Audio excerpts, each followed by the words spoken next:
काश हमें पता होता कि हर दूसरे पल में हमारे साथ क्या होने वाला है। आप लोगों को तो पता ही है कि मैं प्रेग्नेंट हूँ।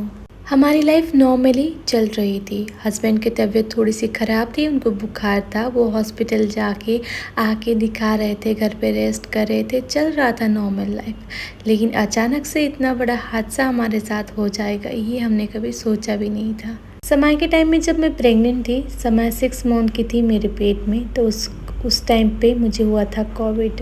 तो उस टाइम पे मुझे पूरा फीवर आया था 4 दिन तक, और 5 दिन के बाद मुझे फीवर आना बंद हो गया। बॉडी पेन तो रहता ही था, तो वो भी बॉडी पेन भी मेरा पास ही नहीं रहा, तो उसके बाद नहीं रहा। लेकिन इस टाइम मुझे अचानक से हो गया डेंगू। हस्बैंड को भी बुखार था और उनको पीलिया हुआ था।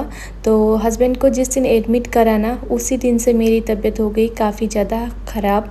और 2 दिन के बाद मैं जैसे तैसे करके हॉस्पिटल चली गई, और हस्बैंड तो एडमिट ही थे।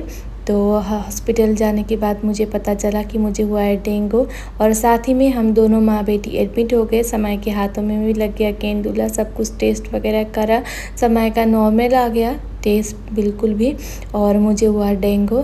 तो हम दोनों माँ बेटी एडमिट हो गए फीमेल वार्ड में। समय के पापा तो एडमिट ही थे 2 दिन से ही। इतना भयानक सर दर्द, इतना भयानक बुखार, इतना काँप रही हूँ मैं। मेडिसिन दे रहे हैं, सलाइन लगा रहे हैं, एंटीबायोटिक दे रहे हैं, कुछ भी काम नहीं कर रहा है। इतना बॉडी पेन हो रहा था कि मैं क्या ही बताऊँ। मुझे लग रहा था कि अभी तो मेरा लास्ट डे है, क्योंकि मैं इसके आगे मैं ज़िंदा नहीं रह पाऊँगी, क्योंकि इतना भयानक पेन होता था। समय को भी देखना पड़ता था मुझे। तो रात के समय यहाँ पे खाना खा रही थी, तो सुबह उठ के समय का सारा टेस्ट वगैरह भी हो चुका था, और मैं बाहर थोड़ी देर बैठी थी नहा धो के, क्योंकि ना मैं इतनी कमज़ोर हो गई थी कि मैं खुद चल भी नहीं पा रही थी। लेकिन समय को भी ध्यान रखना पड़ता है, तो माँ हूँ, खुद को स्ट्रॉन्ग रखना तो पड़ता ही है। समय को भी नहला दिया मैंने भी, जैसे तैसे करके नहलाया। समय का टेस्ट का रिपोर्ट भी आ गया था, और मेरी ननंद और जीजा जी आ गए थे।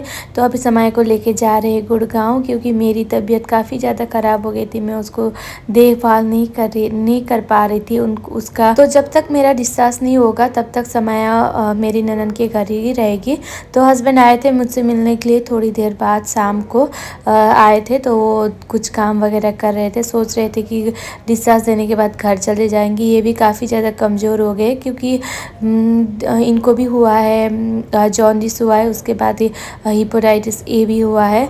तो मुझे फिर से हस्बैंड चले गए, तो मुझे फिर से फीवर आ गया, और इतना भयानक फीवर आया कि क्या ही बताऊँ, ऐसे काँपती हूँ मैं।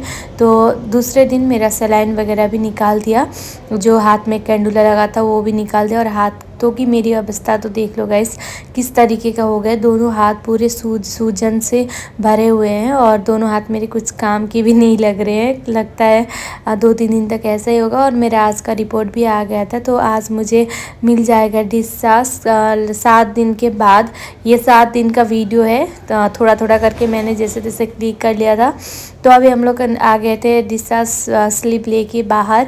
तो बाहर आने के बाद हस्बैंड यहाँ पे मेरे लिए गाड़ी बुक कर रहे थे, और 1-1.5 घंटे के बाद जैसे तैसे करके गाड़ी हमें मिला, एक रिसीव किया गाड़ी वाला। तो दिल्ली में ना ट्रैफिक ज़्यादा रहता है, भीड़ ज़्यादा और लोग भी ज़्यादा रहते हैं, तो उसके बाद ऑनलाइन भी गाड़ी मिलना मुश्किल हो जाता है। तो मेरा सर दर्द इतना कर रहा था, तो जैसे तैसे करके मैं घर पहुंच गई। समय को देखने के बाद थोड़ी देर मुझे समय को देखने के बाद राहत मिला गाइस।